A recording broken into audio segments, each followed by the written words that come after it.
হঠাৎ করে গভীর রাতে বিছানা ছেড়ে গ্রাম পঞ্চায়েত প্রধান মাঠে মাঠে দৌড়াতে শুরু করলো। পেছনে পেছনে ছুটলো এলাকাবাসী।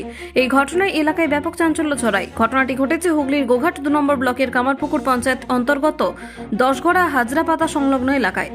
হঠাৎ করে কংসাবতী জল ছাড়াই ব্যাঙ্গাই থেকে 30 নম্বর শাখা ক্যানেলের জলেতে প্লাবিত হয়ে টারুই 10গড়া হাজরাপাতার বহু আলু জমি ক্ষতির মুখে পড়বে বহু চাষি। আর এই কথা কোনো রকমে কামারপুকুর গ্রাম পঞ্চায়েতের প্রধান রাজদীপ দের কাছে পৌঁছে যায়।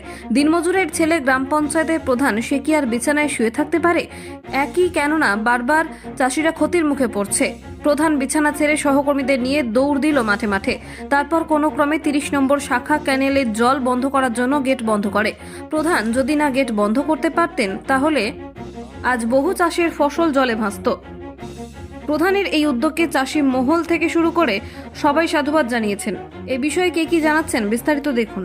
একটা ভয়াবহ ঘটতে চলেছিল বা ঘটেও ছিল, সেটা হচ্ছে যে কংসাবতী যে ক্যানেল, সেই ক্যানেলের কতুলপুর থেকে ব্যাঙ্গাই হয়ে যে মেন ক্যানেল গেছে, সেখান থেকে 30 নম্বর শাখা ক্যানেল, ওখানে জল ঢুকছিল প্রবল বেগে।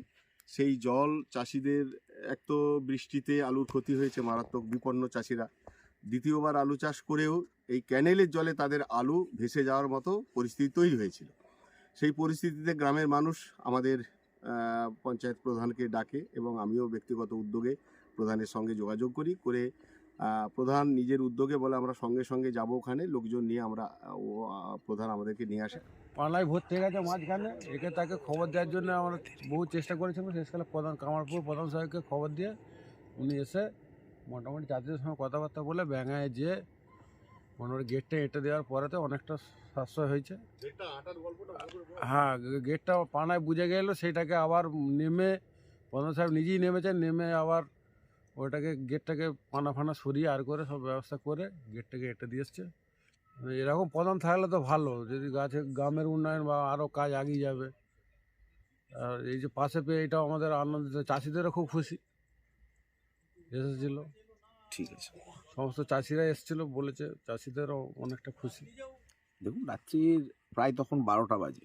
আমারই গ্রাম পঞ্চায়েতের সদস্য মোরচাঁদ আহমেদ বাবু আমাকে ফোন করলেন যে এরকম ক্যানেলে জল ওভারফ্লো হয়ে গেছে। টারুই 10গড়া বেলেপাড়ার পিছনের দিকটা একটা পোর্শন হাজরাপাতা ক্যানেলের দু সাইডের যে জমি, চাষিদের জমি প্লাবিত হচ্ছে। সঙ্গে সঙ্গে ছুটে আসি এখানে। চাষিরাও খুব টেনশনে ছিলেন, সবাই চেষ্টা করছিলেন একটা বাঁধ তৈরি করে কৃত্রিমভাবে কোনো রকমে বাঁধটা ভাঙার হাত থেকে বাঁচাতে। পরবর্তীকালে আমি আমাদের ব্লক প্রশাসনের জয়েন্ট বিডিও সাহেব, বিডিও সাহেব, ইরিগেশনের এসডিও, জুনিয়র ইঞ্জিনিয়ার সাহেব প্রত্যেককে ফোন করি এবং ফোন করার সাথে সাথে এখান থেকে গিয়ে যে মেন ক্যানেল থেকে জলটা ঢুকছে 30 নম্বর ক্যানেলেতে, ওখানেতে গিয়ে দেখি যে গেটটা ওপেন রয়েছে। তো যেটা সারা রাত্রির খোলা থাকলে হয়তো ভয়াবহ দুর্ঘটনা ঘটতে পারতো, চাষিদের ক্ষতির মুখে পড়তে হতো। আমরা সকলের প্রচেষ্টায়, সকলের সহযোগিতায় আমি নিজেও ব্যক্তিগতভাবে থেকে গেটটাকে বন্ধ করি এই শীতের রাতে। আমি ধন্যবাদ জানাচ্ছি আমার ব্লক প্রশাসনের যারা রয়েছেন, আমার সদস্য মোরচাঁদ আহমেদ, ওনাকে, আমাদের সঙ্গে অসিতদা রয়েছে, আমারই সঙ্গে বসেছিলেন পার্টি অফিসে, ওখান থেকে তাড়াতাড়ি আমরা ছুটে আসি।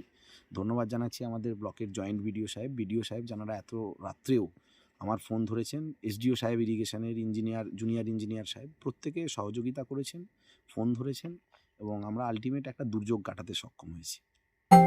তন্ত্র মন্ত্র করে দেখি তার ভিতরে তুমি না। তন্ত্রমন্ত্রে আমরা বিশ্বাসী নই, মানব প্রেমে বিশ্বাসী। মানবতার বীজ বপনে 24 থেকে 28 জানুয়ারি আমরা আয়োজন করেছি আন্তর্জাতিক গোসাই পরবের। পঞ্চম বর্ষে তিঘুরির মাঠে পরবে থাকছে এদেশের পাশাপাশি বাংলাদেশ, রাশিয়া, জাপান সহ বহু দেশের বাউল পুকিরা। থাকবে পুরুলিয়ার ছোয়ের মুখোশ থেকে খোয়াইয়ের হাট, হস্তশিল্পের সম্ভার, বাংলাদেশের নকশি কাঁথা, পিঠে ফুলের স্টল।